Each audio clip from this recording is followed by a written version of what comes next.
తెలుగు ఛానల్కి స్వాగతం. TGV తెలుగు మీ జీవితానికి తెలుగు.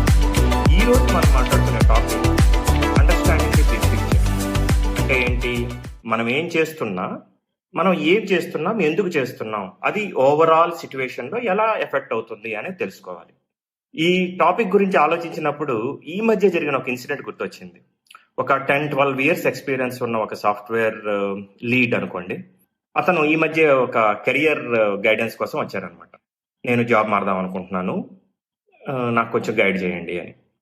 ఓకే, మీరు ఏం టెక్నాలజీ వాడతారు, ఏ ప్రాజెక్ట్లో చేస్తారు, ఆ ప్రాజెక్ట్ ఓవరాల్ డీటెయిల్స్ ఏంటి, అది మీ కంపెనీలో ఎలాగా ఎఫెక్ట్ చూపిస్తుంది అని అడిగినప్పుడు అతని దగ్గర ఆన్సర్స్ పెద్ద డీటెయిల్గా లేవు.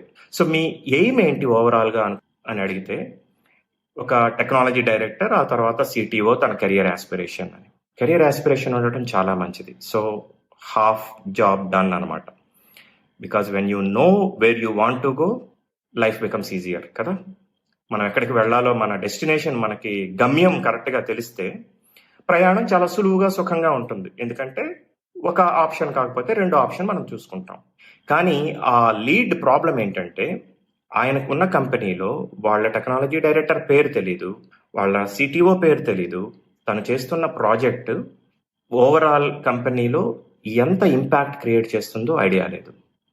అది ప్రాబ్లం అండి. మనం ఏం చేసినా మన స్పెసిఫిక్ యాక్షన్ ఓవరాల్ ఇంపాక్ట్ ఎంత క్రియేట్ చేస్తుంది, దాని ఎఫెక్ట్స్ లాంగ్ టర్మ్లో ఎలా ఉంటాయి అనేది మనం తప్పకుండా ఐడెంటిఫై చేసుకోవాలి. మీరేం చేస్తున్నారు? నేను జావా డెవలపర్ని. ఓకే, జావాగా సరే, .NET ఎందుకు కాదు? ఎందుకంటే నా ప్రాజెక్ట్ జావా. అది కాదు. జావా కంటే .NET ఉన్న డిఫరెన్షియేషన్ ఏంటి, దానివల్ల అడ్వాంటేజెస్ ఏంటి? నేను సిస్కో రూటర్ ఎందుకు యూజ్ చేస్తున్నాను, పాలో ఆల్టోది ఎందుకు కాదు? నేను ఒక ఆఫీస్ అప్లికేషన్ ఇదే ఎందుకు యూజ్ చేస్తున్నాను, నాట్ ది అదర్ వన్. ఇవన్నీ చాలా ఇంపార్టెంట్. ఎందుకంటే దట్ బ్రింగ్స్ క్లారిటీ. ఎంతో ఎక్స్పీరియన్స్ ఉన్న ఎంప్లాయీస్ దగ్గర కూడా ఈ క్లారిటీ కొంచెం తక్కువగా చూస్తూ ఉంటాం మనం ప్రాక్టికల్గా. దీని వలన ఏం జరుగుతుందంటే మన engagement will be very very at transactional level అనమాట. అది ఓవరాల్ కెరియర్ ఆస్పిరేషన్లో బిగ్ ఆస్పైర్ చేసే వాళ్ళకి ప్రాబ్లం అవుతుంది. కొంతమంది చాలా కంటెంట్గా ఉంటారు వాట్ దే వాంట్ అనే దాంట్లో. అలాంటి వారికి ఇబ్బంది ఉండదు, ఎందుకంటే they know what exactly they are looking for and they are looking for that transactional engagement. That is absolutely fine. అంతేకాని కొంతమంది they aspire to make it big, కానీ ప్లాన్ కరెక్ట్గా స్ట్రక్చర్ చేసుకోరు. అది చాలా important. Having a plan and understanding the big picture. మనం తెలుగులో ఒక ఎగ్జాంపుల్ ఉంది కదా, operational successful but patient died. అది కుదరదు. ఏముందండి, బాడీ అంతా బాగుందండి, ఓన్లీ హార్టే ప్రాబ్లం అయింది అంటే కుదరదు కదండి. మనకి దాని ఇంపాక్ట్, హార్ట్ ఆపరేషన్ చేస్తుంటే దాని ఇంపాక్ట్ ఏంటి, దాని మీద డిపెండెన్సీస్ ఏంటి, దాని వలన మనకి జరిగే ప్రయోజనాలు అప్రయోజనాలు ఏమిటి, దాని వలన ఉన్న డిపెండెన్సీస్, ఇవన్నీ చాలా ఇంపార్టెంట్ అండి. దీంట్లో 2 ఎగ్జాంపుల్స్ మనం మాట్లాడుకోవచ్చు.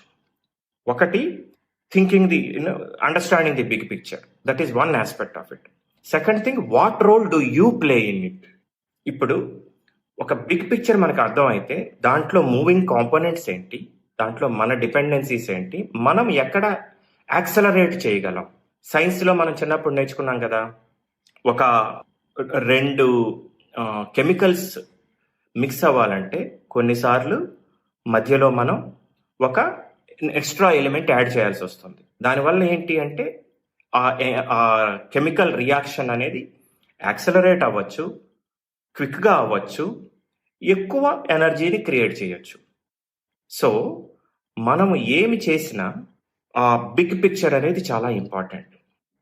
మీకు ఇవన్నీ ఉపయోగపడతాయి అని మేము ఆశిస్తూ ఉన్నాం.